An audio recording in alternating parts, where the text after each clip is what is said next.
कहिए ये लड़ाई सिर्फ मुसलमानों का मुद्दा नहीं है। ये मुद्दा दलितों का है, ये मुद्दा पिछड़ों का है, ये मुद्दा अल्पसंख्यकों का है। और ये तीनों जो ताकत के खिलाफ लगातार भारतीय जनता पार्टी काम कर रही है, तो ये तीनों ताकत को एक साथ आना होगा। मेरा कहना है कि उन्होंने कहा है कि ये मुसलमानों के फलाह बहबूदी के लिए। मैं एक सवाल करना चाहता हूँ कि आज मैं गार्जियन हूँ, ठीक है भाई, और मैं अभी ईद के वक्त हुआ, ईद का चला गया, उसमें हमने बच्चे से गए और मार्केट में कहा कि भाई हमको कपड़ा लेने के लिए, तो सिर्फ उस बात से वो नाराज़ हो गया कि उसका कपड़ा जो उसको लेना था वो उसे लाल कपड़ा लेना था, लाल शर्ट कुर्ता पजामा लेना था। हमने उन्हें दूसरा कपड़ा दिया, उसने वो सिर्फ नहीं पहना, उस कपड़े को नहीं पहना। ये बात को समझा जाए। मौजूदा हुकूमत ये कहती है कि मैं फलाह बहबूदी के लिए लड़ रहा हूँ, मुसलमानों के लिए दे रहा हूँ, तो जो चीज़ हमें पसंद नहीं है वो हम पर क्यों थोप रहे हैं आप? लाई है वो एक इशारा कर रहा है कि देखिए कि अभी बौद्ध धर्म के खिलाफ इन्होंने किया ही, महाबोधि मंदिर में उन्होंने किया, बब बोर्ड को किया, अभी जैन मंदिर के साथ किया। आने वाले दिनों में ये क्रिश्चियनों का जो चर्च है उसके ज़मीनों पे भी ये हमला करेगा और अंत में इसकी नज़र जो है कि न्यास बोर्ड की ज़मीन पे भी होगी। इसलिए हम लोगों का दायित्व तो बनता है कि सरकार की इस मंशा को विफल करने के लिए हमको ये समझना चाहिए कि अगर उसने हमसे हमारे मज़हब के तौर पर आज़ादाना जीने का हक छीन लिया, तो हर एक शख्स अपनी ज़िंदगी को बचाने के लिए इससे लड़ेगा। हमारा ये अक़ीदा है कि औक़ाफ़ की चीज़ें जो हमारे पुरखों ने, हमारे बुज़ुर्गों ने वक्फ़ कर दी है, वो हमारी चीज़ भी नहीं रहती, हमारे खुदा की चीज़ रहती है। और हम इसे बर्दाश्त नहीं कर सकते कि हमारे खुदा की चीज़ों पर कोई हाथ लगाए, हाथ उठाए। जी हाँ, आपने सुना और देखा भी। वक्फ बचाओ संविधान बचाओ रैली आगामी 26 अप्रैल को होना है। उससे पहले प्रेस कॉन्फ्रेंस आयोजित किया गया और शासन प्रशासन व सरकार को संदेश दिया कि मुस्लिम समाज के साथ हिंदू समाज के पिछड़ा समाज साथ खड़ा है। जो तानाशाही सरकार के खिलाफ नागरिक समाज के बैनर तले विभिन्न राजनीतिक संगठन व सामाजिक संगठन वक्फ बचाओ संविधान बचाओ रैली व प्रतिरोध मार्च में बढ़ चढ़ कर भाग लेगा और शासन प्रशासन को संदेश देगा। यह सरकार किसी भी धर्म का हित नहीं चाहता।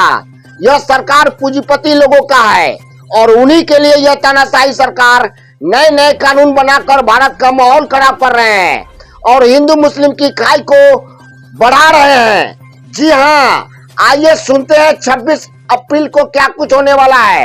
वीडियो अच्छा लगे तो लाइक शेयर सब्सक्राइब फॉलो करना ना भूले। इस वक्त हिंदुस्तान में हो रहा है वो हम सब लोग वाकिफ़ हैं। जिसको दो टुक लफ्ज़ों में कहा जाए कि हुकूमत ये चाहती है कि मुसलमानों से उसके जीने का हक, उसके अक़ीदे का हक सल्ब कर ले, छीन ले।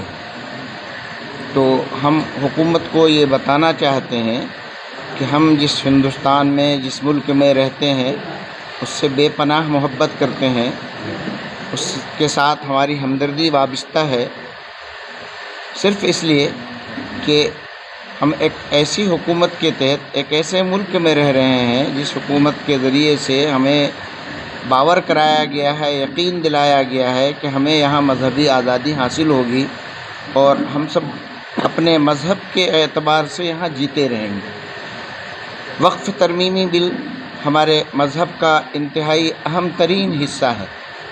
लिहाजा हुकूमत को ये समझना चाहिए कि अगर उसने हमसे हमारे मज़हब के तौर पर आज़ादाना जीने का हक छीन लिया, तो हर एक शख्स अपनी ज़िंदगी को बचाने के लिए इससे लड़ेगा। हमारा ये अक़ीदा है कि औक़ाफ़ की चीज़ें जो हमारे पुरखों ने, हमारे बुज़ुर्गों ने वक्फ़ कर दी है, वो हमारी चीज़ भी नहीं रहती, हमारे खुदा की चीज़ रहती है। और हम इसे बर्दाश्त नहीं कर सकते कि हमारे खुदा की चीज़ों पर कोई हाथ लगाए, हाथ उठाए। हम अपनी चीज़ों को गिरता हुआ, छिनता हुआ देख सकते हैं, बर्दाश्त कर सकते हैं, लेकिन ये वक्फ की चीज़ें हमारी नहीं रहती, हमारे बाप दादा की नहीं रहती, हमारी औलाद की नहीं होती, बल्कि हमारे खुदा की होती है, हमारे माबूद की होती है। और जो शख्स भी या जो हुकूमतें भी उसके हक़ पर डाका डालने की कोशिश करेगी, हुकूमत को ये जानना चाहिए कि मुसलमान बहैसियत मुसलमान अपने खून का आखिरी कतरा भी बहा देगा, लेकिन उसको बचाने की कोशिश करेगा। हम अपने जीने पर उफ़ करते हैं, तुफ़ करते हैं, लानत मलामत करते हैं अगर हमारे जीते जी हमारे खुदा की ज़मीनें छीन ली गई। इसलिए हम किसी भी सूरत में वक्फ़ बिल को कबूल नहीं करेंगे। मुसलमान इसी के साथ हैं और ये पैगाम हुकूमत वक्त को पहुंचाना चाहते हैं।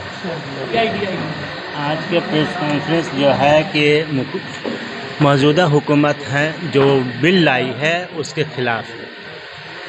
मेरा कहना है कि उन्होंने कहा है कि ये मुसलमानों के फलाह बहबूदी के लिए।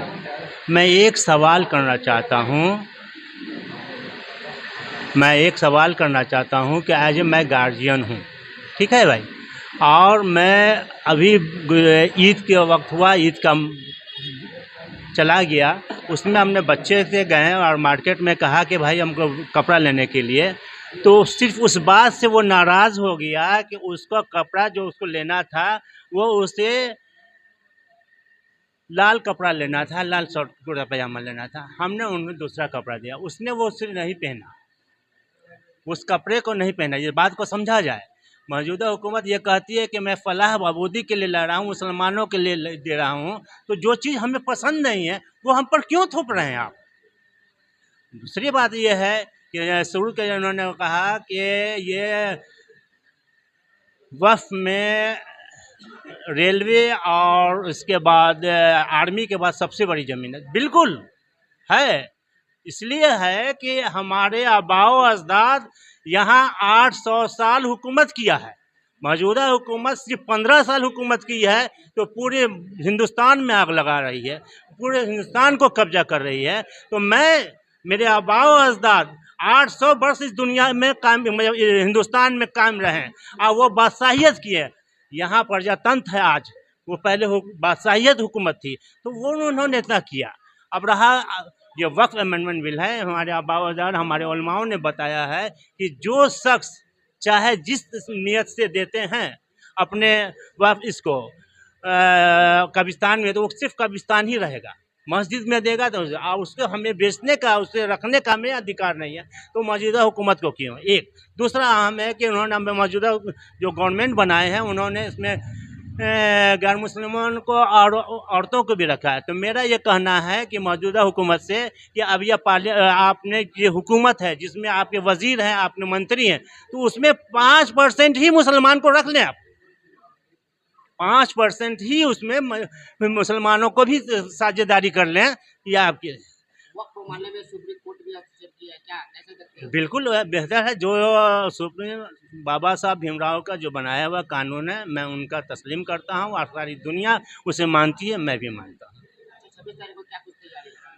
तो 26 तारीख को मुजफ्फरपुर में ऐतिहासिक रैली होने जा रही है, प्रतिवाद लगाया और मौजूदा हुकूमत के खिलाफ एक जो बड़ी काम ये विरोध में एक जन सैलाब उतरेगा जो इतिहास बनेगा। कौन सा जगह है वो?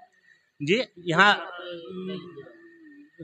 शहर के सभी जगहों से आ रहे हैं, लेकिन चंदवाड़ा से होते हुए ये डीएम साहब के यहाँ आएंगे। परिचय क्या हुआ? मैं मनव्वर आजम, मुजफ्फरपुर, सामाजिक कार्यकर्ता। ये आज का जो हम लोगों का प्रेस वार्ता रखा गया है उसका मुख्य उद्देश्य है कि 26 अप्रैल को होने वाले हम लोगों का जो मुजफ्फरपुर में मार्च रखा गया है, पैदल मार्च का कार्यक्रम हम लोगों का रखा गया है, जो अपने ज़िले के विभिन्न हिस्सों से चल करके मुजफ्फरपुर क्लब में इकट्ठा होगी और वहां से निकल करके जुलूस के माध्यम से समाहरणालय में डीएम साहब को अपना ज्ञापन सौंपेगी। उसी के लिए हम लोग इकट्ठा हुए हैं। समर्थन है आप लोगों का इसको? जी, हमारा समर्थन है और ये कार्यक्रम इसलिए बहुत ज़्यादा ज़रूरी है क्योंकि वक्फ बोर्ड के खिलाफ जो अभी भारत की सरकार जो कानून लाई है वो एक इशारा कर रहा है कि देखिए कि अभी बौद्ध धर्म के खिलाफ इन्होंने किया ही, महाबोधि मंदिर में उन्होंने किया, अब वक्फ बोर्ड को किया, अभी जैन मंदिर के साथ किया, आने वाले दिनों में ये क्रिश्चियनों का जो चर्च है उसके ज़मीनों पे भी ये हमला करेगा और अंत में इसकी नज़र जो है कि न्यास बोर्ड की ज़मीन पे भी होगी। इसलिए हम लोगों का दायित्व बनता है कि सरकार की इस मंशा को विफल करने के लिए हम एकजुट होकर के अभी से ही हम लोग जो है कि इसके विरुद्ध में जो है कि धरना प्रदर्शन करें और इसको अपना कानून वापस लेने के लिए बाध्य करें। राम नरेश राम, आज़ाद समाज पार्टी जिला अध्यक्ष। सरकार चाहती है ये वक्फ बोर्ड की ज़मीन से बहुत सारे चीज़ें, मस्जिद है, आपको कब्रिस्तान है, बहुत सारे चीज़ है उसमें बना हुआ। साथ के साथ एक बहुत ज़्यादा गरीबों का भी बस्ती बना हुआ है, गरीब लोग भी उसमें जो है गुजर बसर कर रहे हैं वक्फ बोर्ड की ज़मीन में। लेकिन उन लोगों को भी तरह तरह के जो है तरीके से हटाना चाह रहा है और उसमें एक कहिए कि जो मल्टीनेशनल कंपनियों का जो है द्वारा भारत के जो उद्योगपति है उनके हवाले करने के साजिश जो है से कि चल रहा है। इसीलिए जो है कहिए ये लड़ाई सिर्फ मुसलमानों का मुद्दा नहीं है, ये मुद्दा दलितों का है, ये मुद्दा पिछड़ों का है, ये मुद्दा अल्पसंख्यकों का है। और ये तीनों जो ताकत के खिलाफ लगातार भारतीय जनता पार्टी काम कर रही है, तो ये तीनों ताकत को एक साथ आना होगा। और इसी के लिए 26 तारीख को जो कहिए वक्फ बचाओ संविधान बचाओ के संयुक्त मंच के द्वारा जो है एक रैली का जो है प्रयोजन किया गया है। इसमें हिंदू, मुस्लिम, सिख, ईसाई तमाम तरह के लोगों को, यहाँ तक कि बौद्ध धर्म के भी जो मानने वाले जो लोग हैं उनको भी एकजुट होकर लाखों की संख्या में सड़क पर उतरने की ज़रूरत है। क्योंकि ये सरकार अगर डरती है तो सिर्फ आंदोलन से ही डरती है, ये सरकार पीछे बैक होती है तो सिर्फ आंदोलन से ही बैक होती है। इसका जो पहले बताए हैं वो सब उदाहरण है। अनुसूचित जाति अधिनियम जो लागू किया गया, दलितों ने पिछड़ा मुस्लिमों का गठजोड़ बनेगा वक्फ बोर्ड के खिलाफ और सड़क पे उतरेंगे सभी। हाँ बिल्कुल, जो लोग मतलब कहिए कि जो ये इन ताकतों के खिलाफ तो सरकार जो है मुहिम चला रहा है। इसके लिए तो इंसाफ पसंद जितने भी लोग हैं उन तमाम लोगों को उतरने की ज़रूरत है। ये है। क्या परिचय हो गया? आनंद पटेल, राष्ट्रीय लोक निर्माण पार्टी के राष्ट्रीय उपाध्यक्ष। अपने सपनों के आशिया को दे एक नई पहचान माँ भवानी डेकोर प्राइवेट लिमिटेड के साथ, जो है ऑथराइज्ड डिस्ट्रीब्यूटर ऑफ कजारिया। देश की मिट्टी से बनी टाइल से देश को बनाते हैं और जहां मिलती है सभी प्रकार के Indian and imported granite, marble, sanitary एवं कोटा स्टोन का अनोखा एवं आकर्षक संग्रह। माँ भवानी डेकोर प्राइवेट लिमिटेड मतलब a complete floor solutions. New 0 mile Dadar road, Muzaffarpur. Call 9934753111।